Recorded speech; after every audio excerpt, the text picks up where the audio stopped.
Pastor Cândido de Freitas será o mensageiro desta noite, em nome de Jesus.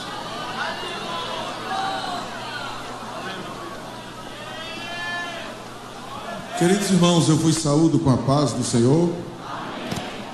E quero agradecer a Deus por esta oportunidade que Ele me concede para participar, ajudando aqui ao lado do meu pastor, nesta festa tão bonita, e agradecer também ao nosso pastor por nos honrar com este momento de podermos cooperar na ministração da palavra. Eu quero neste instante convidar a todos para abrirem as Bíblias no texto onde está o tema da festa, e nós vamos meditar, segundo a graça de Deus, neste texto da segunda carta do apóstolo Pedro.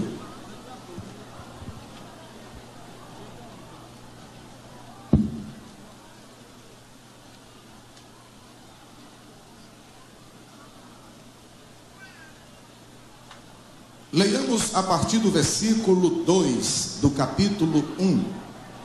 Já foi feita a leitura deste texto na leitura oficial, mas não custa a gente repetir. Graça e paz vos sejam multiplicadas pelo conhecimento de Deus e de Jesus, nosso Senhor, visto como o seu divino poder nos deu tudo o que diz respeito à vida e piedade, pelo conhecimento daquele que nos chamou por sua glória e virtude, pelas quais ele nos tem dado grandíssimas e preciosas promessas, para que por elas fiqueis participantes da natureza divina, havendo escapado da corrupção que pela concupiscência há no mundo, e vós também, pondo nisto mesmo toda a diligência, acrescentai à vossa fé a virtude, e à virtude a ciência, e à ciência a temperança, e à temperança a paciência, e à paciência a piedade, e à piedade o amor fraternal, e ao amor fraternal a caridade. Porque se em vós houver e aumentarem estas coisas, não vos deixarão ociosos, nem estéreis no conhecimento de nosso Senhor Jesus Cristo. Pois aquele em quem não há estas coisas é cego, nada vendo ao longe, havendo-se esquecido da purificação dos seus antigos pecados. Vou pedir a repetição da igreja, após mim todos, bem bonito. Portanto, irmãos, procurai fazer cada vez mais firme a vossa vocação e eleição, porque fazendo isto, nunca, jamais tropeçareis. Queridos, a primeira e a segunda carta escrita por Pedro estas duas cartas foram escritas em um período de grandes perseguições da igreja nesta época. Nero, imperador romano da época, estava perseguindo fortemente a igreja, e Pedro escreve a primeira carta tentando transmitir para os crentes da sua época encorajamento, força, determinação, para que eles não se entristecessem e vacilassem na fé. 3 ou 4 anos depois, ele escreve a segunda carta, agora com um cunho doutrinário diferente, orientando os irmãos da sua época a se livrarem das heresias proferidas, ensinadas por falsos mestres que estavam se espalhando naquela época. E quando a gente estuda tanto a primeira quanto a segunda carta, a gente percebe que a essência destas duas cartas era orientar o povo de Deus quanto a fortes perseguições. Mas o contexto histórico das cartas de Pedro para os nossos dias, contextualizando aos nossos dias, nós percebemos que a igreja continua sendo perseguida. E a perseguição que a igreja sofre é uma ação satânica com o objetivo de detê-la, de frustrar a sua marcha, de inviabilizar os seus projetos, de contaminar a pureza da igreja que veio a existir através do sacrifício de nosso Senhor Jesus Cristo. E enquanto a igreja estiver na terra, ela será perseguida por Satanás. E eu pensei em tentar nesta noite analisar com os irmãos sobre como resistir a esta perseguição, porque o tema que me fora dado pelo nosso pastor para falar nesta noite é adolescentes preparados para resistir. E estudando, como já disse, as duas cartas de Pedro, percebemos que há uma forte perseguição contra a igreja, mas Deus está conosco. Quantos confirmam isto? Agora, uma outra coisa que eu queria levantar. Eu estou participando do congresso, desse 12º Congresso de Jovens, desde a sexta-feira, porque quinta-feira eu fui atender um outro trabalho, ajudando o pastor de uma outra congregação.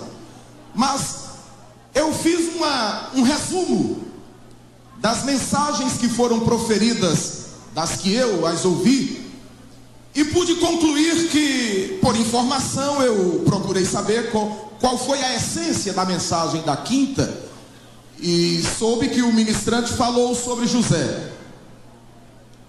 E na sexta-feira à tarde nós tivemos aqui uma mensagem muito boa sobre os elementos de uma verdadeira adoração. Na sexta à noite, Deus usou o pregador daquela noite, mostrando-nos escatologicamente que a igreja deve estar preparada para subir. No sábado à tarde, nós tivemos uma ministração muito importante sobre o fato de estarmos preparados para guerrear. À noite, tivemos aquela ministração maravilhosa, o Senhor preparando os jovens no aspecto das mudanças físicas que acontecem nas nossas vidas e mostrando os perigos da falta de preparação quando essas mudanças não chegam, ou melhor, não são bem solidificadas. Hoje pela manhã tivemos aqui uma mensagem muito importante, mostrando-nos que precisamos estar preparados para defender o Evangelho de nosso Senhor Jesus Cristo. E agora à noite nós vamos falar sobre como devemos estar preparados para resistir às perseguições. Então, eu guardei isso aqui na minha mente para falar nesta noite para os adolescentes. Este congresso, ele foi organizado sob a orientação de Deus e do nosso pastor. E eu creio, jovens, nos grandes resultados que este congresso está deixando para todos vocês. Espero, permitam-me a audácia, a coragem de dizer isto. Espero que tudo que vocês ouviram esses dias não se torne uma coisa esquecida a partir de amanhã. Que esta graça que veio sobre vossas vidas, este tempo de pensamentos, de reflexões, este tempo de quebrantamento, seja uma constante na vida de todos. Porque Deus permitiu que este congresso acontecesse para que a gente pudesse se juntar aqui, sentássemos à mesa, o pai assentasse a cabeça da mesa e tivesse essa reunião conosco esses dias, desde quinta-feira, dizendo para nós que o copo é de plástico, que o papel é branco, que a campainha é para ser usada, que a Bíblia está na sua mão, que você é crente, que você é salvo. Então eu quero deixar aqui esta grande observação: jovens, Deus é conosco e nós somos capazes de vencer todas as ações malignas. Levante a sua mão comigo ao céu e diga: Deus, ajuda-me a vencer estas batalhas. Vamos pensar neste texto.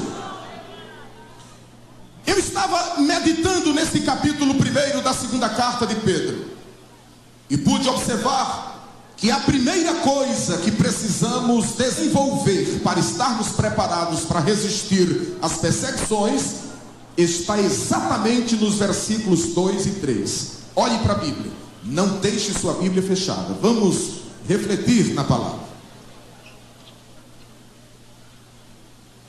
O versículo 2 diz: graça e paz vos sejam multiplicadas pelo conhecimento de Deus e de Jesus nosso Senhor, visto como o seu divino poder nos deu tudo o que diz respeito à vida e piedade, pelo conhecimento daquele que nos chamou por sua glória e virtude.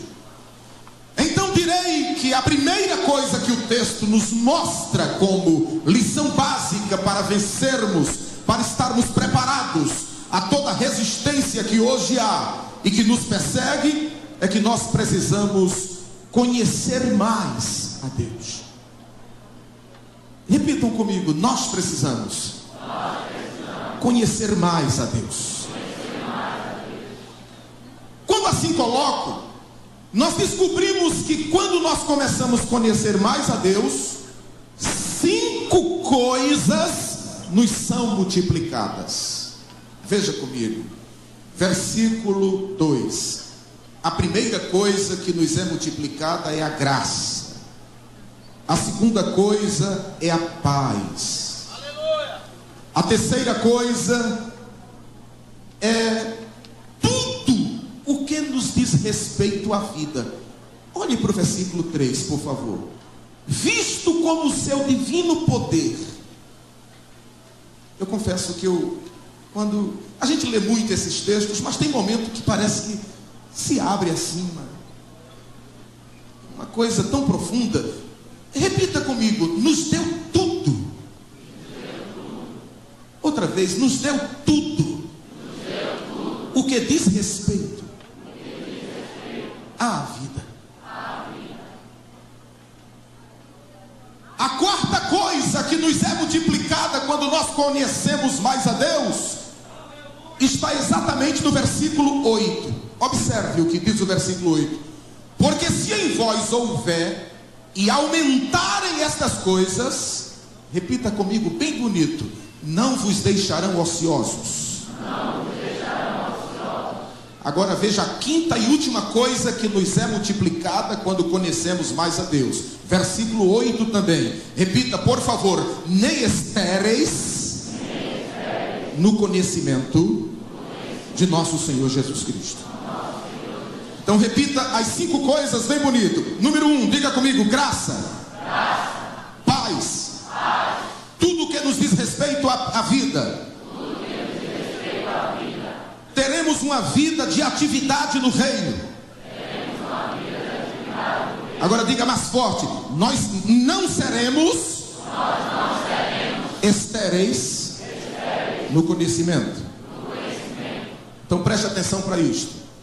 Na medida que eu conheço mais a Deus, a graça dele é multiplicada sobre minha vida. E o que é a graça? É o favor imerecível de Deus para conosco. Nós não temos condições de resistir às perseguições oriundas do inferno se a graça de Deus não for conosco. E é interessante que se observe o seguinte, irmãos.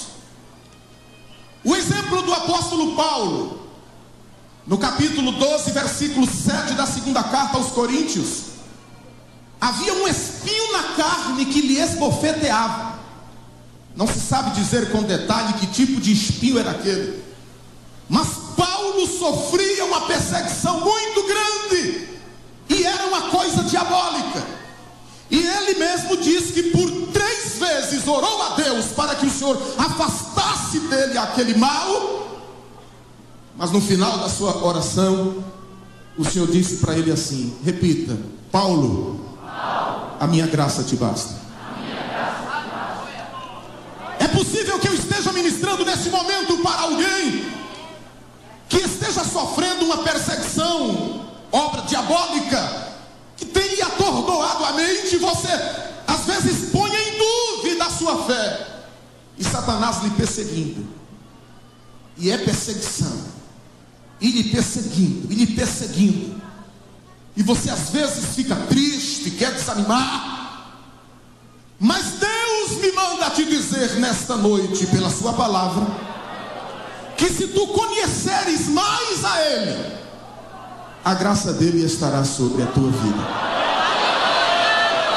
Recebe a graça de Deus. Recebe a graça de Deus. Mas se você conhece mais a Deus, você tem paz. A paz é multiplicada. E a paz que ela se manifesta dentro de nós pelo conhecimento que você passa a ter de Deus, é que suas convicções aumentam. E quando você conhece mais a Deus, você sente uma paz porque você tem convicção do que você é. Agora, a falta de conhecimento de Deus gera uma guerra dentro do jovem. Uma guerra que lhe traz dúvidas, que permeia a sua mente numa situação tão insegura, e ele não sente paz. E às vezes, quando o jovem não consegue ter paz aqui dentro, Satanás coloca na cabeça dele que ele deve dar uma voltinha lá fora para ter paz interior. E aí é onde está o grande perigo. Mas escuta a voz do Espírito de Deus. O mundo não tem paz para ti, jovem. O mundo tem drogas. O mundo tem sexualidade. O mundo tem imoralidade. O mundo tem promiscuidade.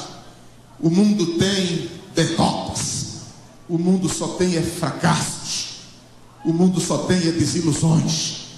O mundo só tem vergonha. O mundo só oferece desespero. O mundo só oferece suicídio. O mundo só oferece cadeia. O mundo só oferece sepultura. Aqui é o melhor lugar, rapaz. Não tem outro.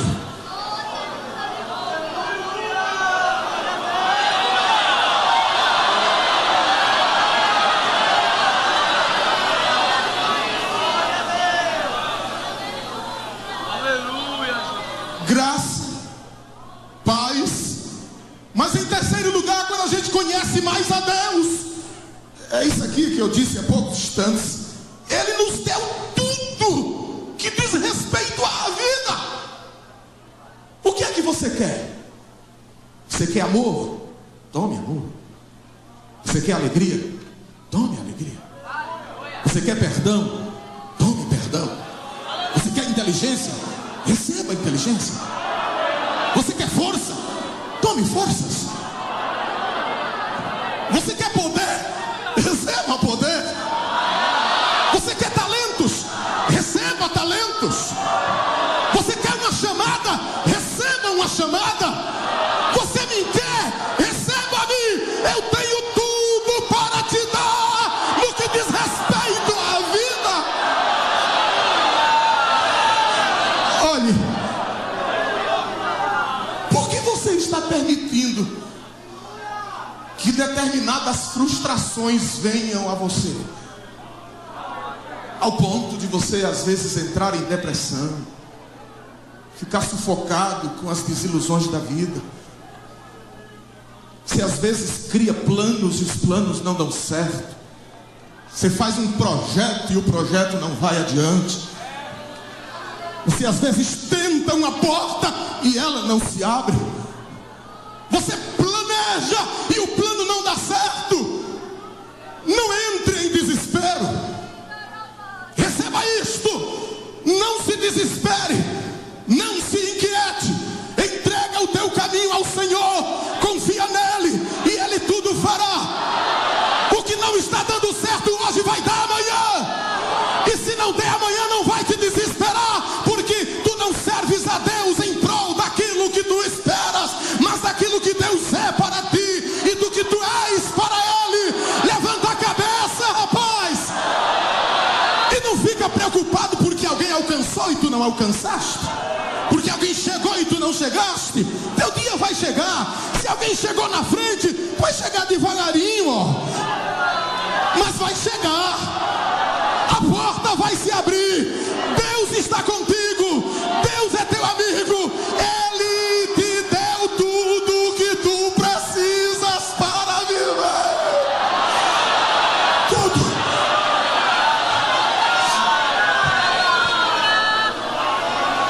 Mas quando você conhece mais a Deus,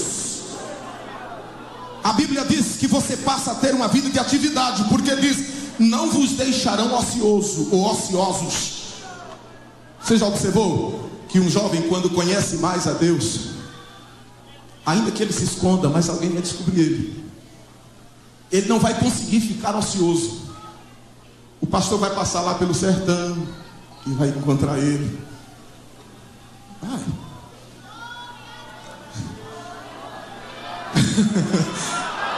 O presbítero vai falar no nome dele para alguém.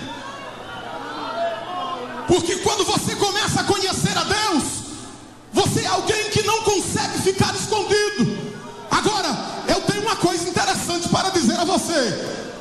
Na medida que você continuar conhecendo a Deus, não fique preocupado em aparecer. Se você tem talentos, porque Deus lhe deu, não fique querendo se exibir.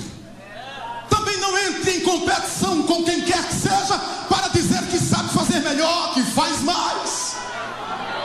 Se Deus está te dando alguma coisa porque tu estás conhecendo Ele, ser humilde, ser prudente, não queira aparecer, porque o tempo de Deus chega. E quando o tempo de Deus chega, ai, irmão, as portas se abrem sem precisar de chave. As coisas acontecem segundo a vontade de Deus. Então conheça mais a Deus, e o seu conhecimento não vai deixar você ocioso. Mas em quinto e último lugar, quando nós conhecemos mais a Deus, nós não conseguimos ser estéreis no conhecimento. O que é uma vida estéril? É uma vida improdutiva, é uma vida que não progride. E eu quero, neste quinto e último ponto do conhecimento de Deus, dizer para todos nós: conheça mais a Deus para você não ser estéril. E se nesta noite eu estou ministrando para alguém que se sente estéril, eu lhe dou o remédio de Ana. Vá para o templo, se prostre perante o Senhor e chore dizendo: dá-me um filho, dá-me um filho, dá-me um filho. Alguém pode ser que ache você embriagado ou embriagada e diga o que não deveria dizer. Mas abra sua boca e diga: não, não é embriaguez, é amargura de alma. E Deus vai fazer um milagre e a esterilidade vai desaparecer. Conhece mais o Senhor. Bom, esse texto que nós estamos analisando agora vai nos levar a pensar sobre pelo menos dois exemplos de duas pessoas, talvez três pessoas que, por conhecerem a Deus, elas conseguiram resistir às perseguições do seu tempo. A primeira pessoa com o primeiro exemplo é Noé. Vamos refletir um pouco agora sobre a geração de Noé. Abra a Bíblia comigo, por favor, no livro de Gênesis, e confira que Noé, por conhecer a Deus, ele conseguiu resistir às perseguições nos seus dias. E direi neste momento que Noé, ele sofreu muitas perseguições nos seus dias, porque o pecado havia tomado conta daquela geração. E uma coisa interessante que nós observamos com relação à geração do tempo de Noé é o que está exatamente no capítulo 5, versículo 1 e 2. Veja, por favor. Este é o livro das gerações de Adão. No dia em que Deus criou o homem, à semelhança de Deus o fez, macho e fêmea os criou, e os abençoou, e chamou o seu nome Adão no dia em que foram criados. Se você fizer uma análise acurada do capítulo 5 de Gênesis, você vai analisar, você vai descobrir uma geração de pessoas destacadas que serviram a Deus neste tempo de corrupção. E aqui você vai descobrir, por exemplo, Noé, e vai descobrir Enoque, que nesses dias enfrentaram muitas perseguições. Mas acontece, queridos, que quando a gente chega no capítulo 6 de Gênesis, a gente começa a descobrir como é que estava a geração do tempo de Noé. Veja o versículo 2: viram os filhos de Deus que as filhas dos homens eram formosas, e tomaram para si mulheres de todas as que escolheram. Então disse o Senhor: não contenderá o meu espírito para sempre com o homem, porque ele também é carne, porém os seus dias serão 120 anos. A imoralidade cresceu tanto no tempo de Noé, que nesse versículo 2, nós vimos Deus desistindo da existência da raça humana sobre a terra. E a Bíblia diz que Deus disse que iria acabar com essa geração, porque os filhos dos homens entraram às filhas dos homens, os filhos de Deus entraram às filhas dos homens. Esses filhos de Deus eram os da descendência de Sete, e as filhas dos homens eram as pessoas da descendência de Caim. Dois grupos distintos no aspecto espiritual. E aqui Deus mostra que a imoralidade no tempo de Noé cresceu tanto por causa exatamente da concupiscência carnal. E esta concupiscência carnal, ela é observada, ela é refletida neste aspecto que nós estamos nos referindo, porque em Mateus capítulo 24, versículo 37 a 39, o escritor mostra que nos dias anteriores ao dilúvio, eles casavam-se, davam-se em casamento, eles viviam um tempo de luxúria, um tempo de pecado, um tempo de iniquidade, um tempo de perversão espiritual.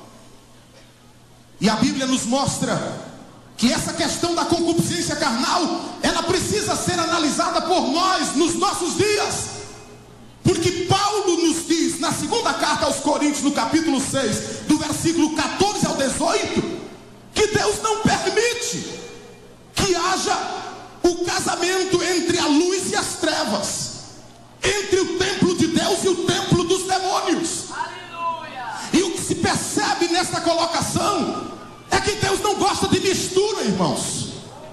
Deus não aceita a mistura espiritual.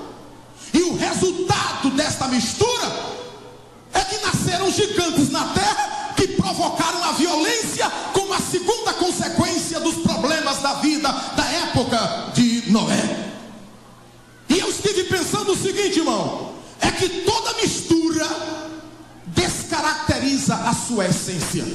Repita isso comigo: toda mistura descaracteriza a essência. Por exemplo, o ajuntamento do cavalo com a jumenta gera uma raça animal chamada de mula. A mula não produz filhos, a essência se acabou. Quando há o enxerto do limão com a laranja comum, nasce a laranja Bahia. Não tem semente, a essência se acabou. Só existe uma mistura que Deus, Ele mesmo fez, e esta é boa. É que Ele misturou os gentios com os judeus para formar a igreja. Agora você sabe por que essa essência não se acabou? Porque a mistura foi feita nele próprio. Jesus Cristo, de ambos os povos, fez um, e este um não perdeu a essência. A igreja permanece a mesma desde o dia em que o Senhor a fez. A essência não se acabou. Agora me escute. Por que às vezes uma moça crente vai lá fora procurar um rapaz não crente?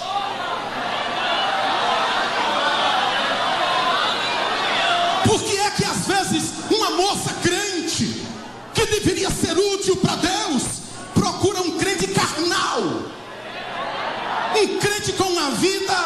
vida, pastor? Vagabunda. Uma vida sem responsabilidade. Uma vida sem critério. E tem moça que só gosta de procurar quem não presta mesmo, irmão. É o filho rebelde com os pais. E ela diz, é aquele que eu quero. E vice-versa. Não dá certo. Mistura não dá certo. E eu quero que você saia deste congresso tendo este cuidado. Mas pastor, na igreja não tem. Eu tenho que ir procurar lá fora. E tem um problema também. É que não é bom você que é de uma igreja querer casar com um crente de uma outra igreja. Isso pode gerar um problema amanhã. Eu não estou com isso desmerecendo as outras igrejas, pelo amor de Deus. Mas se eu sou da Assembleia de Deus, eu tenho que procurar uma moça da Assembleia de Deus. Uma moça que esteja aqui servindo a Deus. Porque depois você vai querer casar. E se você é membro daqui, vai querer casar, vai insistir, vai ter problema depois. Fica aqui, rapaz. Deus tem moça e tem rapaz para ti aqui. Vai buscar lá fora não, que é problema. Oh, recebe a graça de Deus para esperar. Não vai te misturar lá fora. Tenha cuidado. Porque a geração de Noé, ela sofreu 3 coisas que eu queria colocá-las aqui agora. Pode observar comigo que a geração de Noé era uma geração despercebida. Por exemplo, eles não atentaram para a pregação de Noé. Porque em 2 de Pedro, capítulo 2, versículo 5, Noé pregava: o mundo vai se acabar com água. Deus vai mandar um dilúvio. Arrependam-se. Arrependam-se. E as pessoas, ó. A segunda coisa que se descobre naquela geração despercebida é que eles não entenderam a provisão que era a salvação. Noé construindo uma arca, minha gente. E eles não entenderam o porquê da construção da arca. Despercebidos. Terceira coisa, não despertaram para a longanimidade de Deus. Na primeira carta de Pedro, no capítulo 3, versículo 20, está escrito que eles não atentaram para a longanimidade de Deus. E há um grande problema. É que a geração de Noé, eles foram tão despercebidos que eles disseram uma coisa que choca-nos o coração. Venha comigo para o livro de Jó, por favor. E veja o que está escrito no capítulo 22. Jó, capítulo 22, versículo 15 ao 17. Observe como aquela geração estava despercebida. Jó, capítulo 22, versículo 15. Porventura consideraste a vereda do século passado, que pisaram os homens iníquos? Eles foram arrebatados antes do seu tempo. Sobre o seu fundamento um dilúvio acabou. Veja o que é que eles diziam. Inclusive quando ele faz isso aqui para Jó, ele mostra século passado. Então tudo indica que esse ele faz viveu 100 anos depois de Noé. Diziam a Deus, o que é que essa geração dizia a Deus? Retira-te de nós. E que foi que o Todo-Poderoso nos fez? Eles desprezavam a Deus. E eu quero neste momento dizer que Noé, por conhecer a Deus, volte comigo agora para o capítulo 6 do livro de Gênesis. Por ele conhecer a Deus, Deus agiu com ele de maneira que é preciso que nós observemos isto aqui agora. Gênesis capítulo de número 6.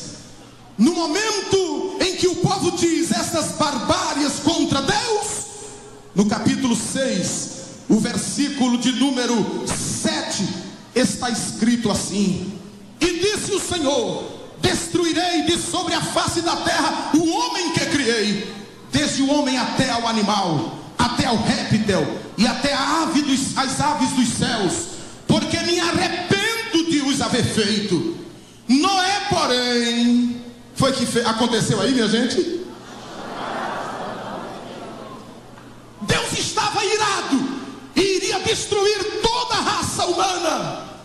Mas lá no meio da grande corrupção havia um crente que, por conhecer a Deus, estava resistindo às perseguições, resistindo o pecado. E naquele momento Deus achou graça aos olhos deles. Agora veja o comportamento de Noé em meio à sua geração. Estas são as gerações de Noé. Noé era varão justo e reto em suas gerações. Agora a igreja vai dizer comigo bem alto: Noé andava com Deus. Se você pode pegar na mão da pessoa que está aí ao seu lado, olhe para dentro dos olhos dela e diga: nós precisamos andar com Deus. Aleluia.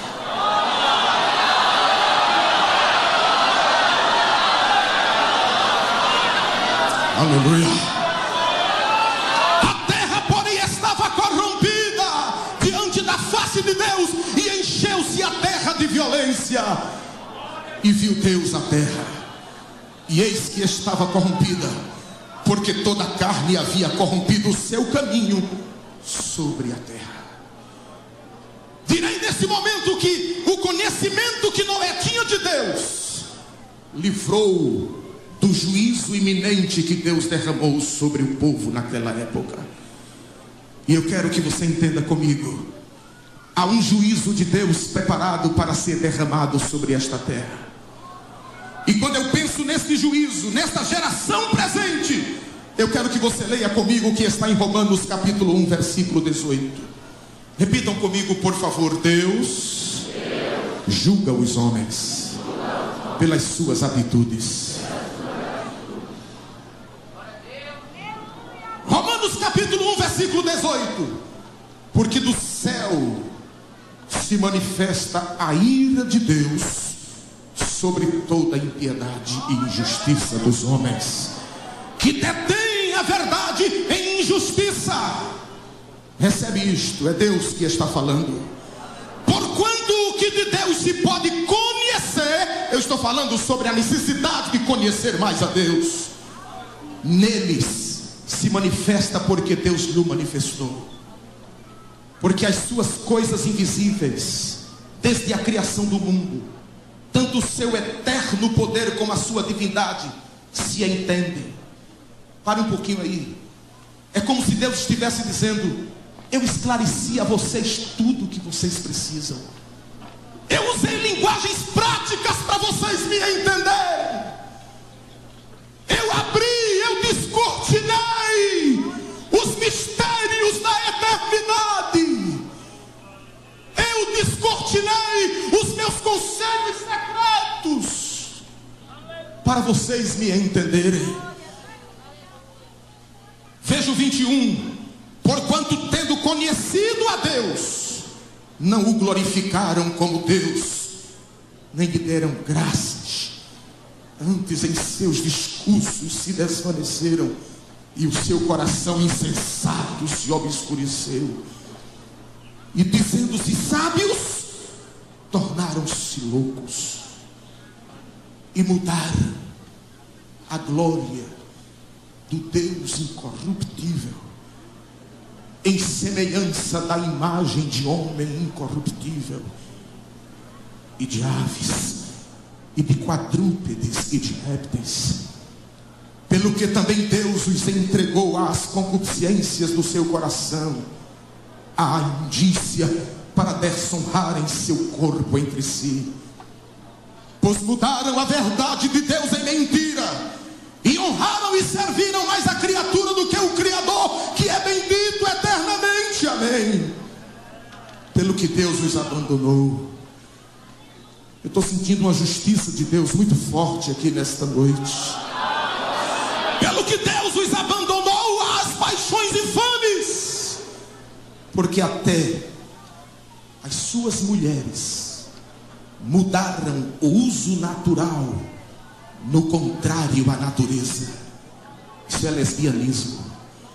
E semelhantemente também os varões, deixando o uso natural da mulher, homossexualismo, se inflamaram em suas sensualidades uns para com os outros, varão com varão, cometendo torpeza e recebendo em si mesmos a recompensa que convinha ao seu erro.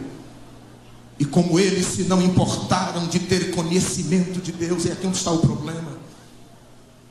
Não se importaram de ter conhecimento de Deus, e assim Deus os entregou. Isso aqui é muito forte, irmãos. Deus os abandonou.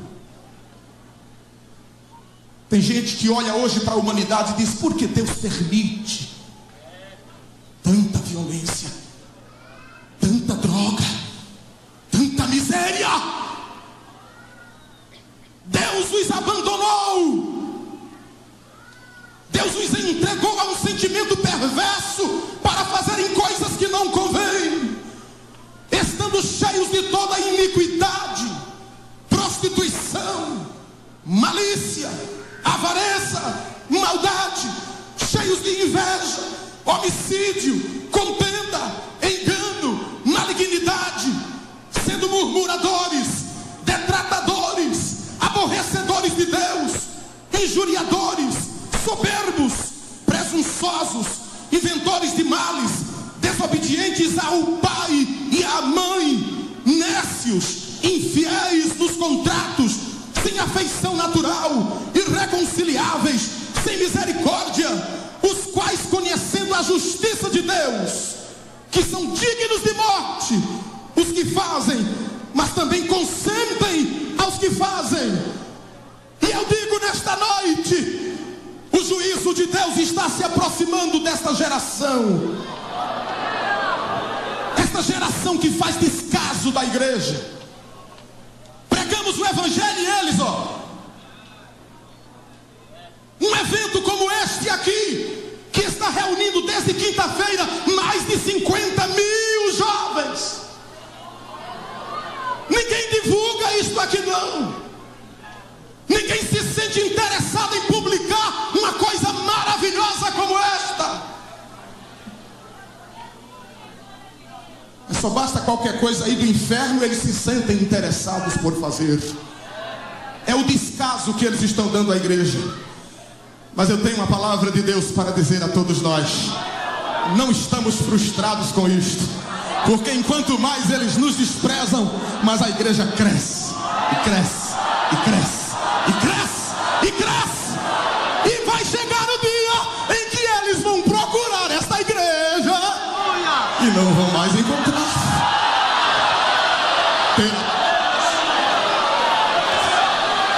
Quantos estão esperando este glorioso momento aqui? Levante a mão.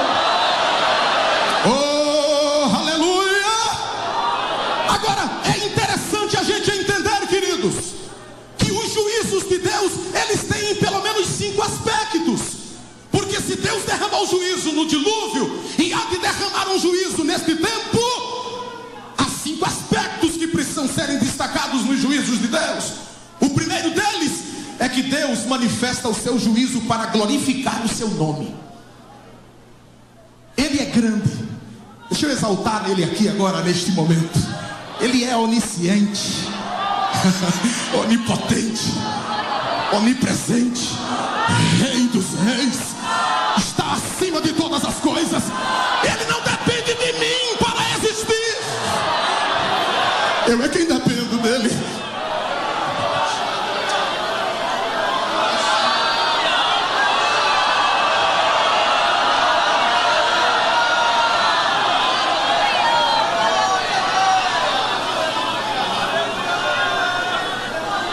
O primeiro aspecto dos juízos de Deus é glorificar o seu nome. O segundo aspecto é instruir os homens.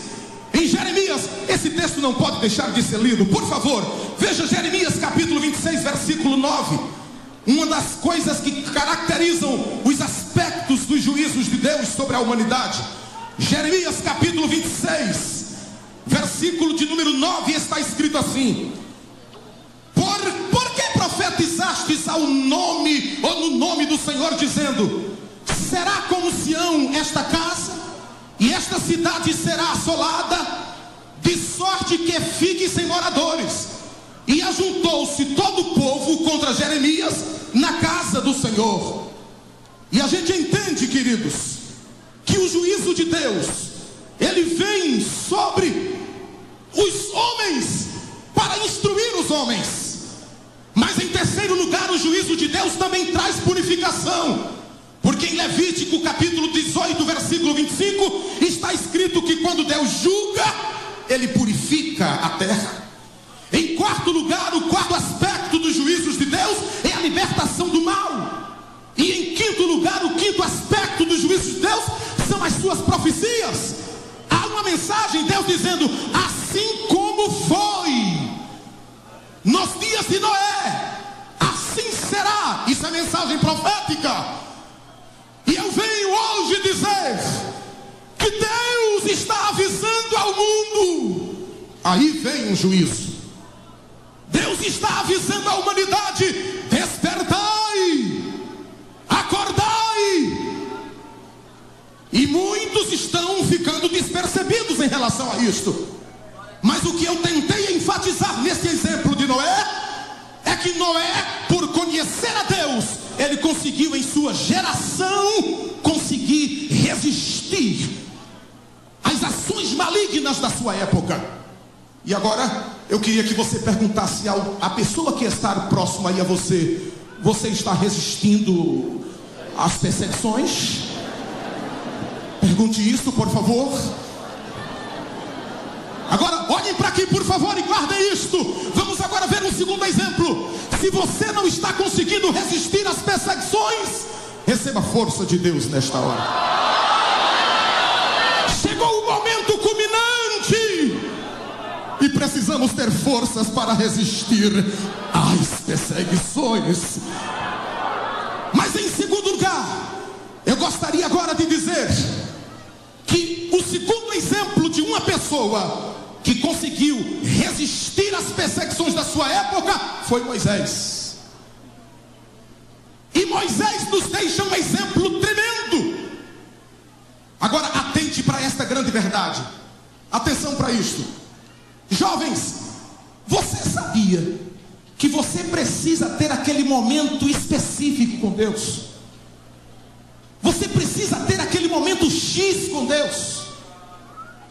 Se você fizer uma pesquisa, jovem, você vai observar que todos os crentes mais antigos do que você tiveram seus momentos marcantes com Deus. Foi quando lia o Novo Testamento.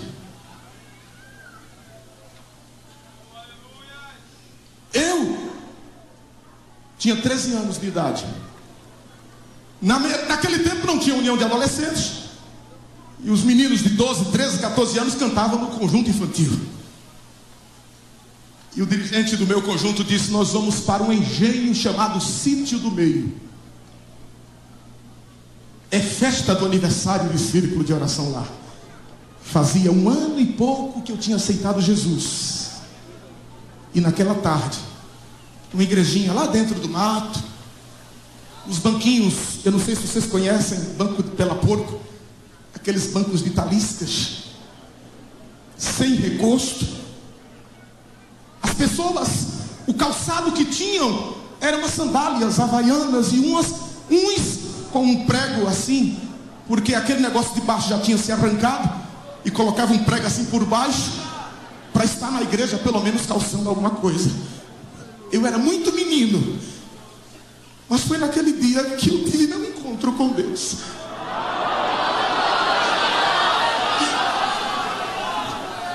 O dirigente da festa disse: vamos agora orar para Jesus batizar com o Espírito Santo. Lá vai aquele menino, eu junto dos outros, e Jesus me batizou naquela tarde com o Espírito Santo. Deixa eu dizer para vocês uma coisa, jovens. A partir daquele dia eu tive uma experiência diferente com a vida espiritual. Porque existem jovens que estão na igreja, mas não sentem certeza de salvação. Há jovens nas uniões que não oram. Os líderes de uniões estão por aí sofrendo, esquentando a cabeça, porque nos ensaios muitos deles não têm o mínimo compromisso com Deus. Há uma descrença tão forte em tantos. Existem jovens que não se ajoelham para orar, não se ajoelham para comer, não glorificam a Deus, não cantam nos cultos, não choram, não falam línguas, se não são batizados, é claro, mas às vezes não se preocupam em buscar o batismo. Há muitos jovens que não sentiram ainda aquele dia aquele momento, aquele ponto culminante da vida espiritual. Oxalá que hoje seja o seu dia. Se você não tiver essa experiência, você não vai conseguir resistir. Eu quero que você pare e pense comigo, porque o meu objetivo nesta noite é trazer uma mensagem que toque o seu coração. E você precisa sentir essa coisa quente que arde lá dentro, esse mover, essa unção, essa coisa que arrepia, que dá vontade de chorar. E é uma coisa extraordinária. É Deus, é o poder do Evangelho. Aleluia.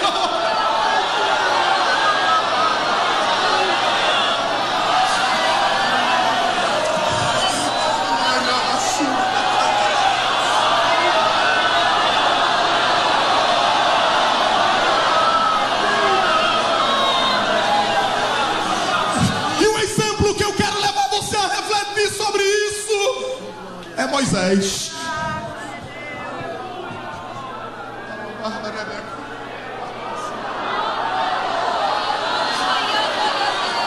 Deus vai lá no Egito, pega um Moisés e traz. Quando ele chega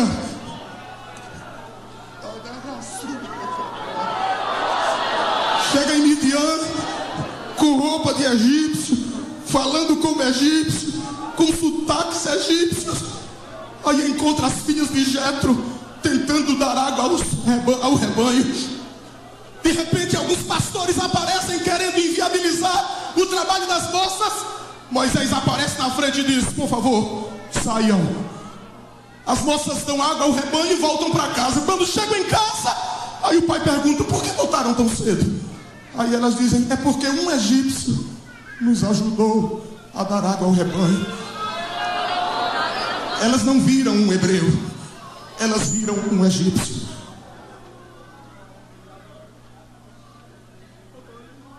Mas Deus quer transformar o egípcio em um hebreu. Moisés vem para a casa de Jetro e casa com uma das moças. E Deus leva ele lá para o deserto. E lá Deus começa a tirar o cheiro do Egito, a roupa do Egito, os hábitos do Egito, os costumes do Egito, os cacoetes do Egito, as malandragens do Egito, as milindragens do Egito. Deus começa a desnudar Moisés em relação àquele hábito antigo, porque o plano que Deus tinha na vida do homem não era com Moisés com características do Egito.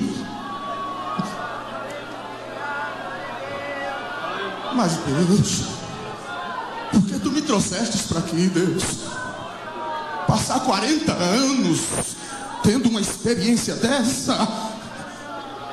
Aí quando é um dia, ele pega o rebanho e deixa à parte e diz: eu vou ao Monte Horebe, eu preciso conhecer mais a Deus.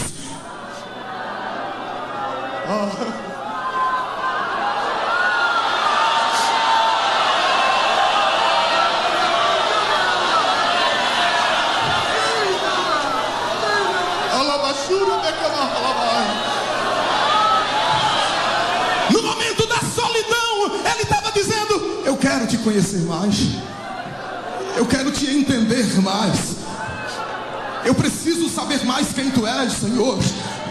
Minha mãe me ensinou ainda antes de ir para o palácio que eu sou hebreu, que a minha nação veio de Abraão, que tu prometestes a Abraão uma grande e forte nação. Quem tu és, Senhor? Neste momento, quando ele está fazendo esta oração, ele escuta um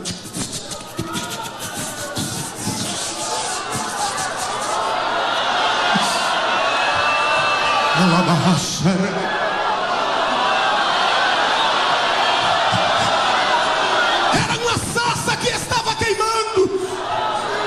Aí ele disse: eu vou me virar para ver antes que a visão passe. Ai, meu fúria, meu febre, eu faria lavar.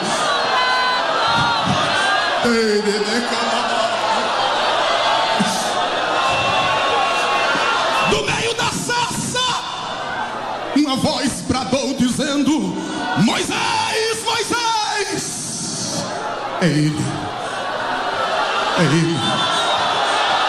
É ele que eu estava querendo conhecer. Recebe a glória dele, porque a sarça está queimando aqui nesta noite. E do meio da sarça ele está dizendo o seu nome. Ario fúria replusta radial. Magnubria fúria de recanda lavasterini do caneri deli astere de candabahari.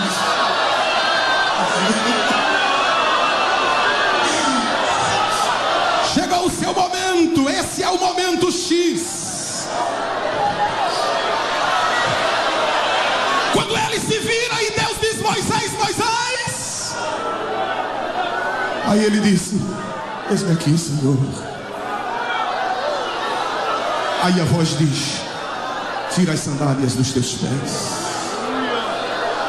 porque essa terra, homem, precisa tocar na terra, para saber que eu sou o Deus, o Todo-Poderoso. Aleluia. Receba o toque de Deus nesta noite. Talvez eu esteja ministrando para você que esteja aqui dizendo: pastor, eu não sou crente, pastor. Eu estou cantando no grande coral, eu estou participando do 12º congresso, mas eu não sinto nada. Eu não sei o que é que eu sou. Seja tocado agora pelas chamas do fogo que está queimando nesta sarça.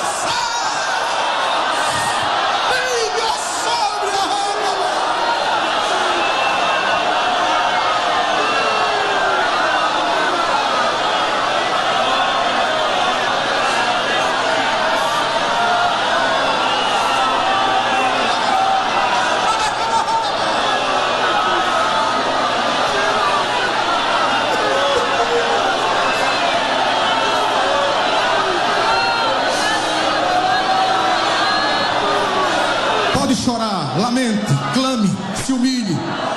Diga: Deus, eu quero te conhecer, Deus. Diga isso. Pegue na mão da pessoa que está aí ao seu lado, aperte bem forte e diga: Deus, eu quero te conhecer mais.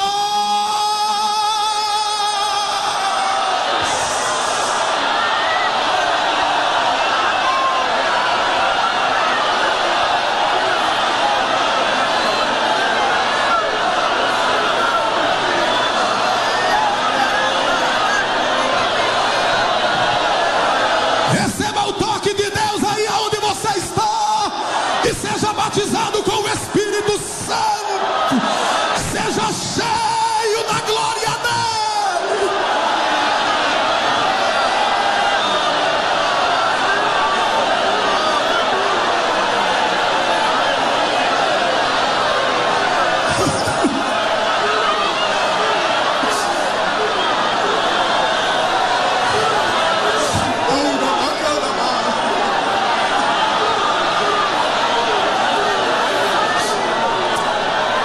A glória de Deus está neste lugar. O Senhor está tocando em você. Você que está lá no telão, seja tocado agora pela sarça que está queimando. A galeria, você que está assistindo pelo canal 14 em casa, seja tocado agora pela glória de Deus. Você que está acompanhando pela Rede Brasil de Comunicação, seja tocado. Você que está via internet, até em outros países, seja tocado pela glória de Deus. Reclas sobre a reproviastere de cubre a garraba.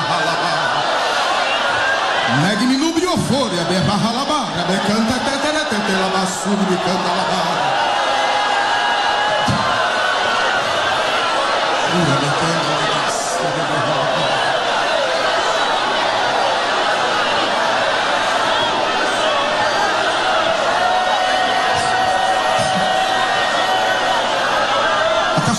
está jovando, irmãos.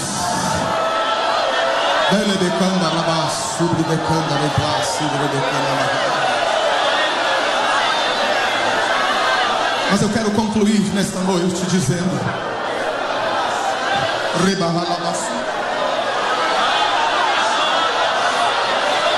oh, Jesus está operando maravilhas. Levantemos as mãos aos céus e adoremos a Deus. Adoremos ao Senhor. Ei, Deus!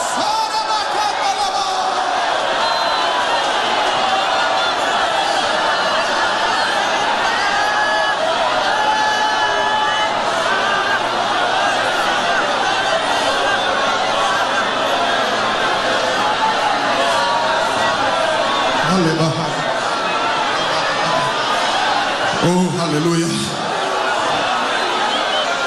Mas eu concluo dizendo que para vencer as perseguições deste tempo, é necessário que nós passemos a fazer parte da natureza de Deus. Pare um pouquinho aí, por favor.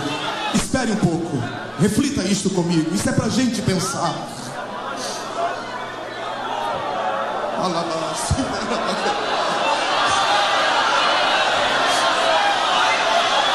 aleluia.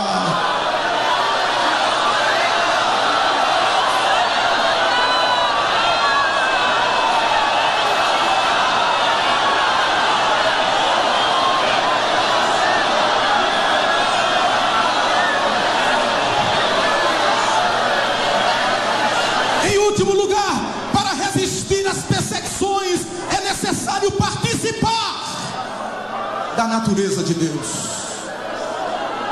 O termo natureza, neste contexto, significa índole. Pare um pouquinho, por favor. Índole, caráter. E o versículo 4 da primeira carta de Pedro, o versículo 4 do capítulo 1 diz: pelas quais Ele nos tem dado. Por favor, irmãos, mas isso aqui é tremendo, esse texto. Nosso pastor tem sempre nos ensinado sobre este assunto. E eu anoto o que ele me diz, e eu coloquei aqui alguma coisa. Eu sei que eu não sou um aluno bom, mas eu coloquei aqui alguma coisa do que ele ensina. Aí ele diz assim, ó, irmãos: nos tem dado grandíssimas. Ele usa um superlativo absoluto sintético para caracterizar as promessas que também são preciosas. Aí ele diz: para que por elas, ou seja, pelas promessas, repitam comigo, fiqueis participantes da natureza divina. Natureza, repito, aqui neste texto, significa caráter, índole. E quando nós começamos a pensar sobre o caráter de Deus, a índole de Deus, da qual nós começamos a fazer parte dela, irmãos,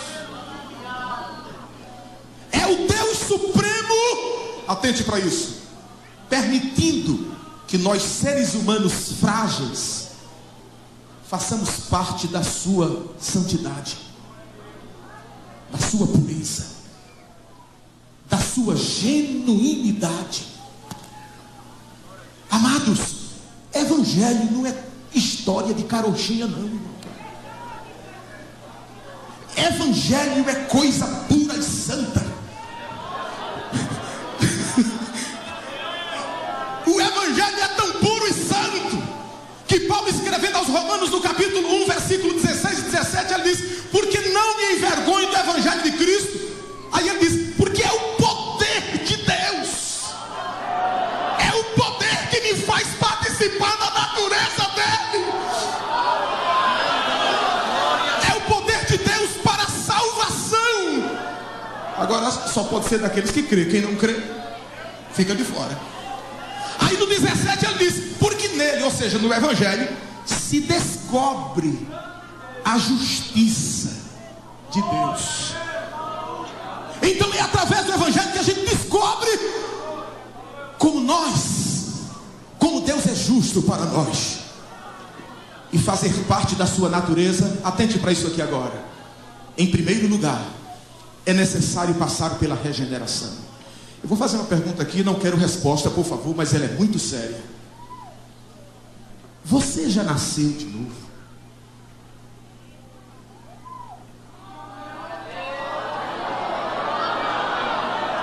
Você sente, pare, escute por favor. Você sente que você faz parte, você participa da natureza de Deus. Ou seja, que o seu caráter, você está tentando identificá-lo com o caráter de Deus. Que a sua índole, você está tentando identificá-la. É claro que ela nunca será igual à de Deus, mas você está lutando. E você percebe que no momento em que você começa a fazer parte da natureza de Deus, você se desliga deste mundo. Porque é Deus de manhã, é Deus de tarde, é Deus de noite. Escute, é Deus para ir, é Deus para voltar, é Deus para sentar, é Deus para se levantar, é Deus para tomar decisões. Tudo é Deus, é Deus, é Deus, é Deus, é Deus. Aí é quando quem não conhece essa história diz: é loucura mesmo para os que não conhecem, mas para os que são salvos é o poder dele na vida. Quem sente a natureza de Deus sente nojo deste mundo, irmão. Quem participa da natureza de Deus sente vergonha das imundícias deste mundo. E agora a pergunta é esta: você já nasceu de novo?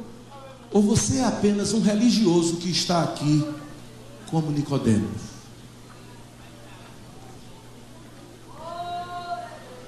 É para a gente pensar. Aí eu estou tocando na banda, mas eu sou apenas um músico. Eu estou cantando no grande coral, sou apenas um componente. Faço parte da igreja, sou apenas um membro. Por quê? Porque tem um cartão. E o que mais? Qual é o resultado de tudo? Qual é o final de tudo? O final de tudo é que Deus quer que nós participemos da sua natureza, porque vai chegar o dia em que nós não vamos poder mais ficar aqui, porque pelo fato de fazermos parte da natureza dele, ele diz: não, eu vou levar você para mim, como eu trouxe Enoque. Você está aí no mundo, é um homem pecador, mas já faz parte da minha natureza. Então venha para cá. Pastor, me permita, se nesta noite existe alguém aqui que não está resistindo às perseguições produzidas por Satanás e o mundo, e é crente, mas não nasceu de novo, não sente certeza da sua salvação, eu quero convidar você aqui à frente, e eu peço autorização ao pastor para de pé nós fazermos uma oração, porque Deus quer neste momento ter um encontro com você. Venha logo. Lá da galeria, pode descer. De qualquer parte deste templo, venha aqui agora ter um encontro real com Ele. Venha. Você não pode ficar assim. E chegou o momento da ação de Deus em sua vida. Venha logo, logo, logo, porque a sarça está queimando, e o ardor da sarça é o toque de Deus em sua vida. Você não pode ficar assim aqui. Pode vir. Quantas vezes quiseste então mudar teu pensar, teu modo de agir, e ao sentir que nada adiantou, foi tudo em vão. Ó irmão, eu sei que foi ruim, mas uma coisa eu quero te dizer: Deus te ama assim como tu és, mesmo quando muitos dizem que não há mais solução. Meu meu Senhor, estende a sua mão.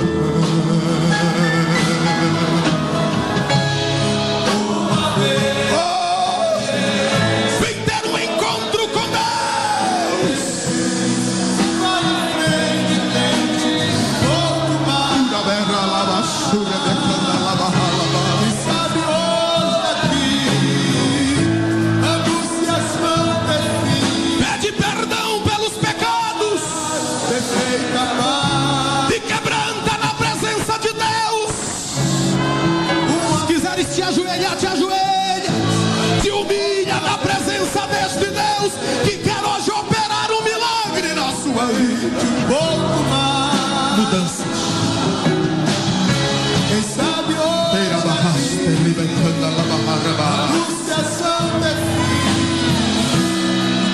se você está na galeria, desça. É o encerramento da festa. E o Espírito de Deus quer operar um milagre na tua vida. Às vezes quisesse então mudar. Escuta. Teu pensar, teu modo de agir. E ao sentir que nada adiantou, foi tudo em vão. Oh, irmão, eu sei. Recebe a glória de Deus em tua vida nesta noite. Pois eu quero te dizer, teu Deus te ama, mesmo assim como quando muitos dizem, oh, recebe a graça de Deus, recebe a paz de Deus.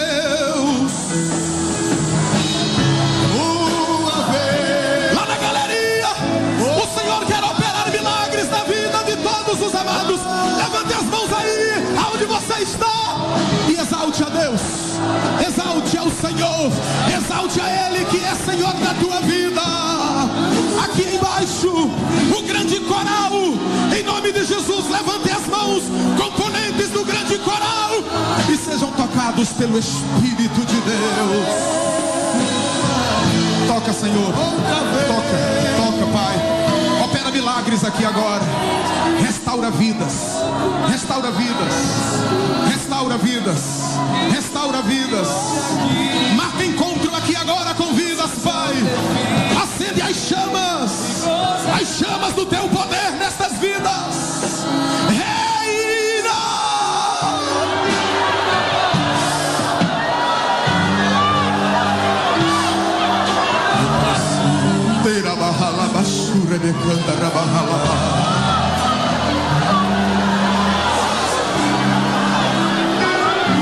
Senhor, eu te clamo neste momento por estas pessoas que estão ajoelhadas. Elas estão se rendendo aos teus pés neste momento.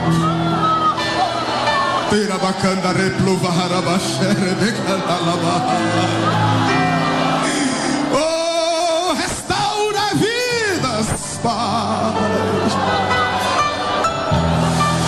Toca agora nesse jovem que não sente a certeza de salvação, Senhor. Toca agora nesta vida que não sabe o que é nem o que tem. Toca.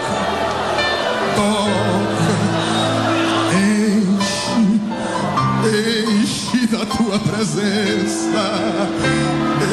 Enche da tua presença. Começa agora a batizar com o teu Espírito, Senhor.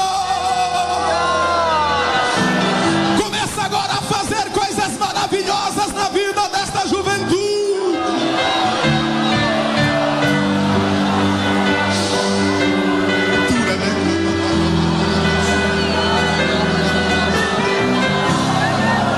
Sente o toque do Senhor e vive de vitória.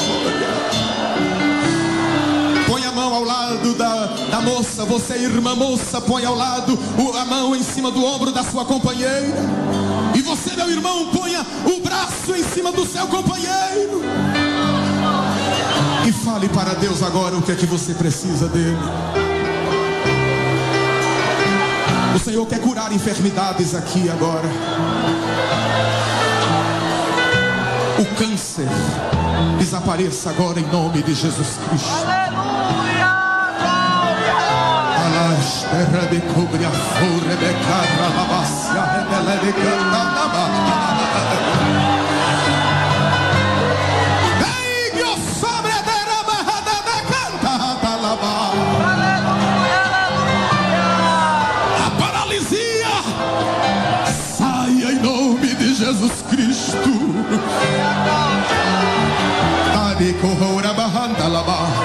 O Senhor está curando enfermidades aqui agora. O Senhor está tocando em rins que estão voltando a funcionar agora na autoridade do nome de Jesus Cristo.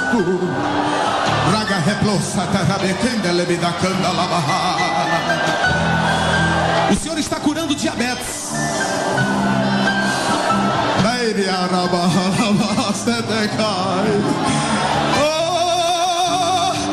A unção de Deus está aqui sendo derramada. Curas estão acontecendo em lares. Há pessoas que estão assistindo pelo canal 14 e estão sendo agora curadas.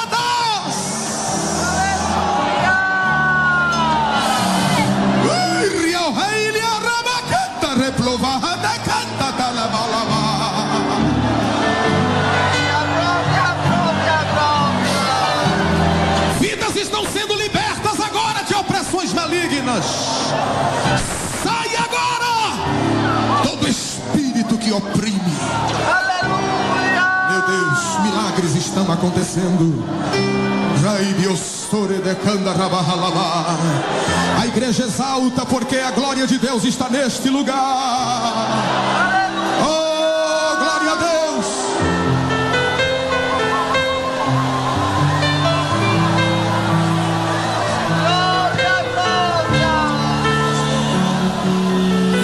Glória a Deus.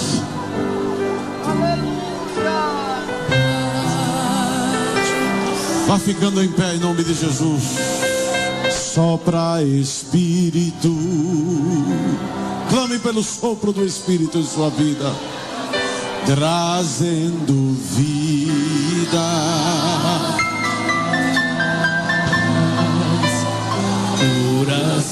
Cura das feridas, Senhor. Dores antigas. Levanta a mão assim. Levanta a mão, levanta a mão. E faça o teu clamor pessoal. Feche os teus olhos e diz: sopra Espírito. Josafá, trazendo vida. Instrumentos aqui no retorno. Junta os pedaços. Já ouço o ruído do teu agir. Aleluia, aleluia, aleluia. Faz levantar do vale. Põe em pé os ossos secos. Olha os ossos se juntando. Cada osso ao seu osso, cada osso ao seu osso. Há um exército de Deus sendo levantado aqui esta noite. A multidão de caídos. Oh, aleluia. Faz, Senhor, um povo forte. Um povo forte. Diga com força. Marchar sobre a terra. Quando o vento. Levanta a mão e diz: quando o vento soprar. Quando o vento soprar, tudo vai se mover. Tudo volta ao lugar. Quando o vento soprar, canta. Quando o vento soprar, aleluia, tudo vai se mover. Ele soprou na tua vida. Tudo volta. A cinza saiu, o fogo está aceso. Quando o vento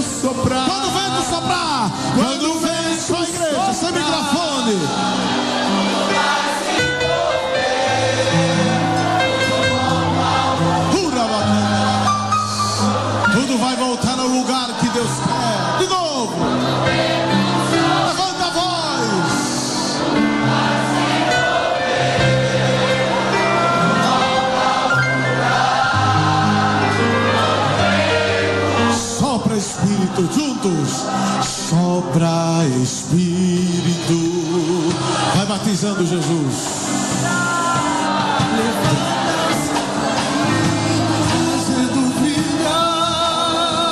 Vamos lá, Everton. Dores antigas vem pra curar. Sopra Espírito, bem forte. Sopra Espírito. Trazendo vida. Jesus quer te batizar. Vai dando lugar a Deus. Junta os pecados. Aleluia. Nós vamos cantar última vez este Do teu agir. da multidão de caídos. Diga assim: Levantar os vales. põe de pé os ossos, Põe de pé os ossos secos. Com teu poder, Senhor. vem restaurar a multidão de caídos. Deus está levantando a juventude, adolescentes cheios do Espírito, para sair pelas ruas proclamando a verdade. Onde está o exército? Onde está o exército? Clama pelo sopro.